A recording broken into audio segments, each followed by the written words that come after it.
All right, we back. Episode 3, Conscious Approach Podcast. We're gonna get into this Freddie versus Jason mixtape, Fabolous and Jadakiss. They finally, after years, released what we consider to be a highly anticipated project.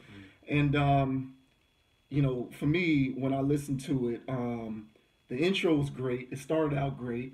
Fabulous had, bars as usual, but the rest of the project kind of tapered off. Um, there were a couple standouts. Um, Ironically, one of the standouts was the theme music track, which was produced by Swizz Beats. You know how I feel about Swizzy. I kind of think he's a dinosaur, making music or at least trying to be relevant in art form that's kind of passed him by stylistically. But overall, I just was reminded at how listening to music has truly become a generational thing.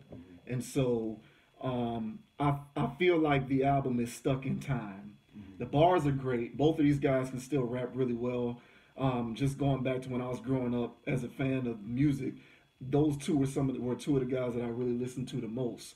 However, I feel like the project is really aimed at our generation as opposed to being something that's universally listenable, in terms of people from all ages. And the rap game really has become a young man's game.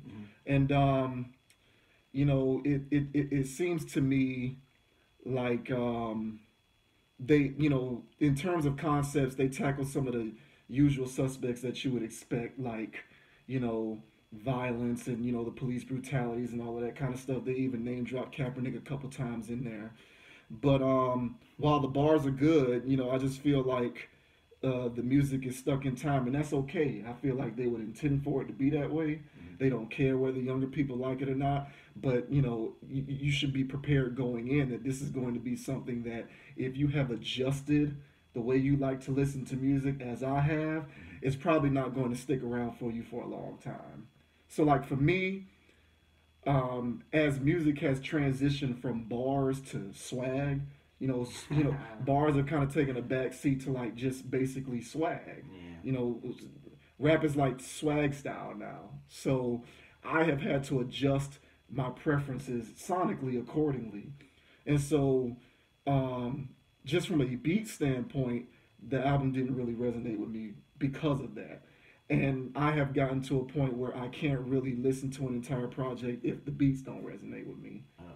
I've become that guy. I've become that guy. I've become that guy. I still prefer bars over not bars, but I prefer more of the melodic symphony type orchestrated beats, which is why I've come to be a fan of people like of producers like the Justice Leagues and the Cardiacs and the Boy Wonders, people like that. I'm a big fan of Metro's another guy who likes to make beats in that way. Even Zaytoven, he likes to bring in the keys and the pianos a lot. So, just for me, that's kind of preferably that's just sonically what my ears like. And so this album didn't give me that. And so while the bars are great, it still sonically just sounded like I was listening to something that came out in 2003. And so that isn't necessarily a critique. That's just my honest analysis of it. But anybody who's, if you 25 and up, you're a fan of Jadakiss and Fab, I do think that it's worth a listen just because if you're that age, you probably are somebody who prefers to listen to people who can actually rhyme the words and do it with some kind of skill. And so go ahead and listen to it. It's not very long. It's a quick in and out. I think it's no more than 60 minutes around that area. Definitely listen to it. But if you have kind of transitioned to sonically the way you like to listen to music today in 2017, it's probably not going to stay on your Spotify playlist for very long. So, that was pretty much all I had to say about that one. Well, I tell you, my take on the whole thing was, I was excited to hear it. Yeah. I was, I heard, some stuff in the bushes about a project before, but I never took it serious. It's been years in the making. Yeah, it's been years in the making. And so this caught me off guard. So excited to listen for sure. Right. And my thing is, just from hearing it though, you know, I just believe that it could have been smoother. Mm-hmm. And I would just say that I don't believe the energies mesh well. At least not on this one. You know, maybe they can build. They've been building chemistry, and maybe they could, you know, knock it out the park next time. Not to say that this is trash. Right, yeah. I'm just saying that it's you want contrast on the track, but at the same time, I don't know where they're getting at. They're just spilling a whole bunch of sauce on the track, and I'm not mad at sauce spilling. I love sauce spilling. Yeah. But where are we getting at? Yeah. And you know, I mean, I hear there's songs with messages. I'm not saying that there's no messages. I'm just saying that I don't know, man. I just feel like their flows. I would like, production to be a little bit different. Mm-hmm. This was too grimy for me.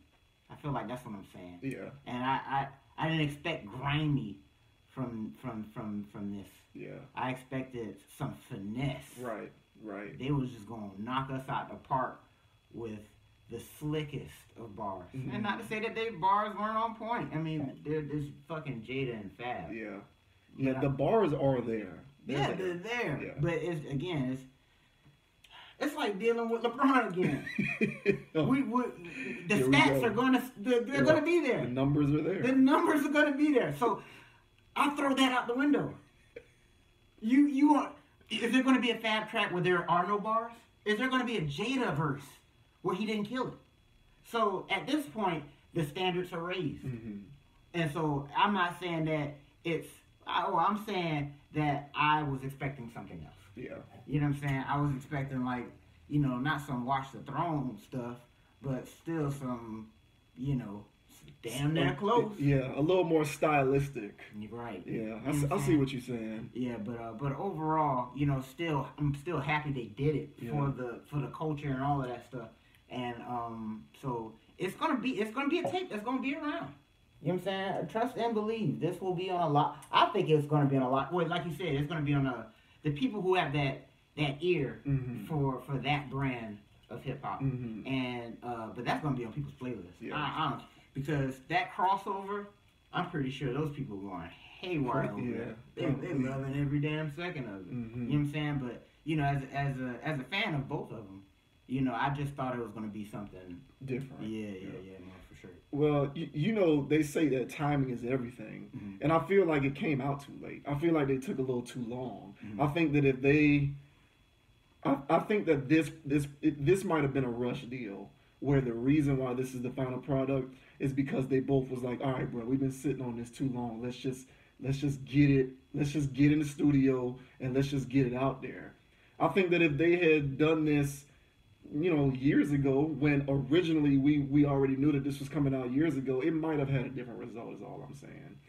Maybe it could have been different. Now, does that mean it would have been better? I don't know. Maybe it would have been worse. I don't know.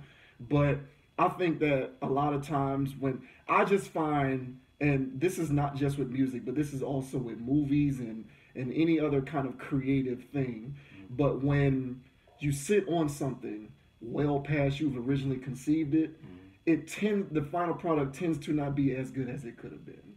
And this could have been the case with that.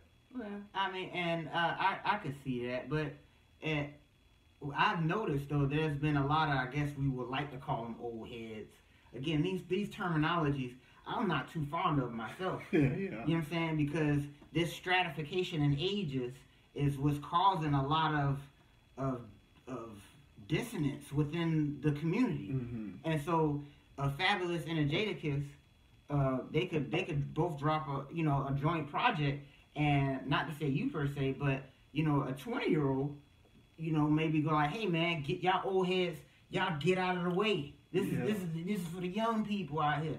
And it's just like, all right, man, but those guys can still rap. Right. There should be a place for them forever. Brett Favre was throwing the ball when he was 50. But we didn't. Sports isn't like the rap game. But I almost said that sports isn't like music, but rap is really the only musical form where we see that kind of a stuff. Where there's like a sort of pushing you out if you are of a certain age. Rap is really the only weird place that we see that. Right. Where they just don't want to be a part of whatever it is that you're doing because you're old. Right. Which doesn't make any sense. It's totally unreasonable. And that's my thing, because it's got to be age appropriate. So listening to it, I was expecting age appropriate. Unfortunately, at all times. And you didn't do that. Like, these are the rules that have been imposed on you. Right. For the music. You didn't decide I have to listen to age appropriate things. No, I'm talking about the rappers. Right. Yeah. So they have to be rapping age appropriate. Right. You got to be, if you're 40, rap 40, bro. Mm-hmm. It's okay to talk about your real estate and what you're doing. So what's the big whoop? Yeah. So I tell. So when I'm hearing gunplay talk, and it's like you're not gun clapping no more. Mm-hmm. So why am I hearing gun references? Yeah. That's where my disappointment lies. I feel you. That's what was great about the 444 thing.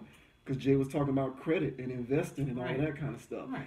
I don't really like it when people, publicly apologize for infidelity, because I think that there's a lot that goes on in those situations that are double-sided, but this makes it seem like it was all Jay-Z's fault. Yeah. But that's a side conversation, but that was the theme of the whole thing, so I felt like I needed to make that point. Nevertheless, he was doing what you were talking about. Right. Where he was being appropriate. It was nothing out of pocket there. Yeah. And if he flexed on you and he said something, it was age appropriate flexing. Mm-hmm. He was like, "Hey, I'm doing this. Yeah. I'm this bossed up in life. Right. What are you doing?" Yeah. And so they're there. Fab and they are both Hall of Famers. Mm-hmm. Give me Hall of Fame already rap. Solidified. Yeah, give me Hall of Fame rap. Don't give me gun bars. You're not on the block again. Yeah. It's not a battle rap. So don't come at me like this, Freddie Jason. You see what I'm saying? Yeah. That's what I'm talking about. Okay. I want some upper echelon stuff because y'all are upper echelon. There's upper echelon bars in there, but it's in a wave of this irrelevant music. Mm-hmm. You see what I'm saying? They tried to make irrelevant music. Yeah. And that's not what we're doing nowadays. Yeah. But again, it's a critique of it. Mm-hmm. It's a disappointment in a sense. I was expecting something else, but I'm not saying that it's trash. Right. I'm just saying that, hey, you know what? I enjoyed it. However, I was expecting a little more. I get you. You know what I'm saying? Right. Well, again, if y'all haven't heard it, definitely give it a listen.